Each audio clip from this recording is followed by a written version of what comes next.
Hi guys, so for today's video, sobrang init no. Ganito din kahapon. Sobrang init. Then dumaan yung gabi. Sobrang hangin. Sobrang hangin, like grabe. Lilipa din si bakla. Sobra kasing payat itong baklang to. Init. Tingnan nyo oh. Tangina, nasa impyerno ba tayo?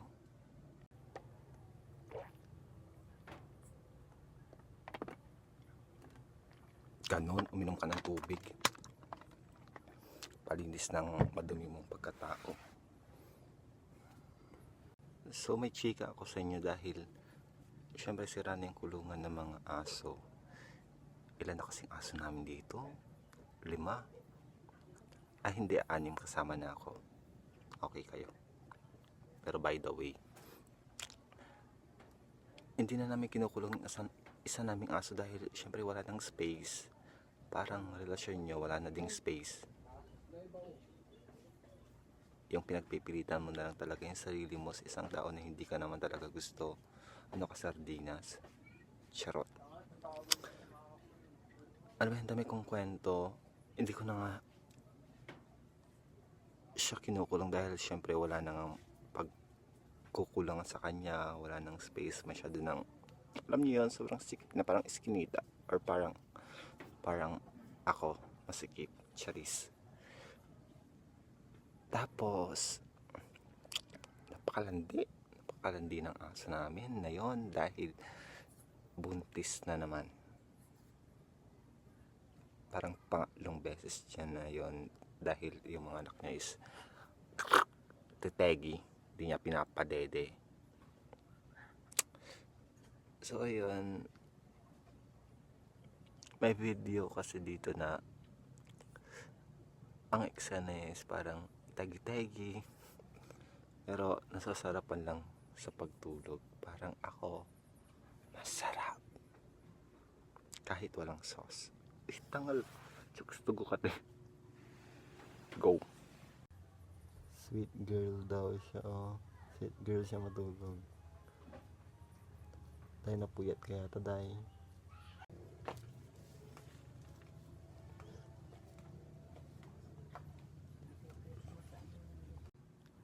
And then, yung aso namin, isa din na si Risay na husky siya. Tagal-tagal na pero wala pa din talagang kulungan. Ang cute niya din. Buti pa yung mga aso cute.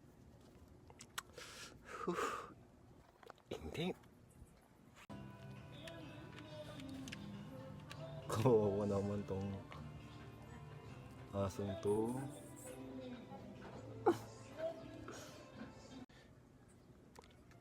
Gusto mo lahat na lang talaga detalyado.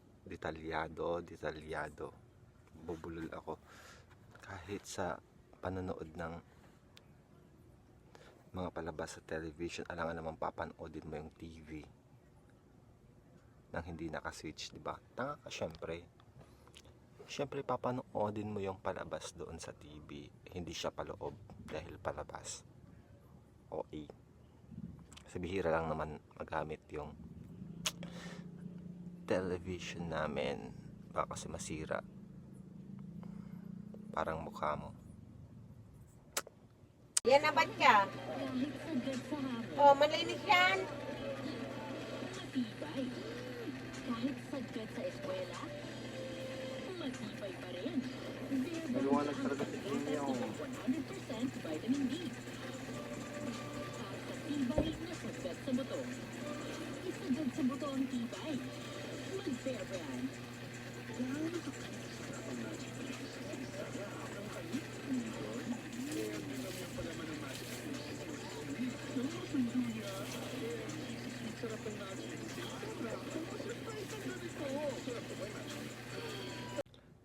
ito na nga talaga yung main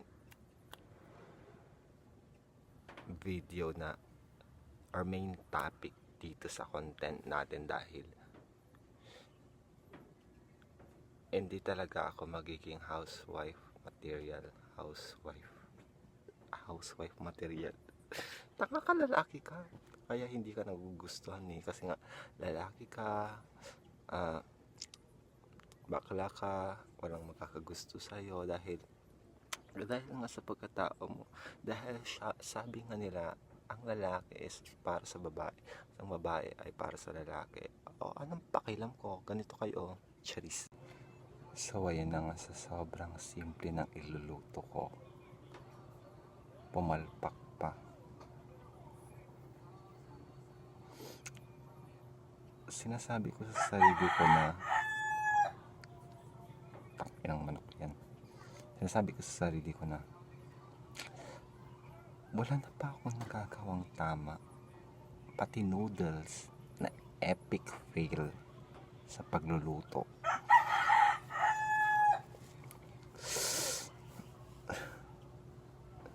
So magpapakita ako sa inyo dito ng picture. Yung picture ng epic fail na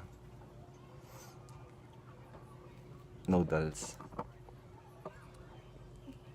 Susuntukin, pero ito muna yung video. Noorin nyo muna.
Mukha lang po akong ayos doon sa video, pero ito na yung resulta niya. Ito yung picture. Grabe.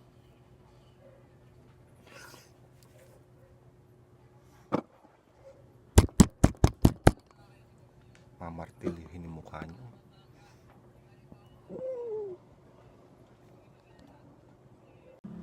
So mali talaga yung ginawa ko doon. Dahil kapag napakuluan na pala talaga yung tubig na yon, is ilalagay mo yung noodles, yung seasoning niya. Then after that is aalisin pa pala kagad na yun.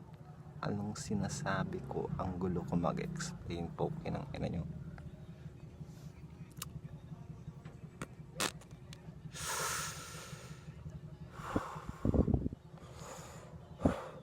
May amoy. So ayan lang. So if you enjoyed this video, don't forget to like, comment, if you want to share, please share, subscribe to my channel. Please don't forget to click the notification bell for more latest uploaded videos. So keep safe everyone. See you to my next video. Bye.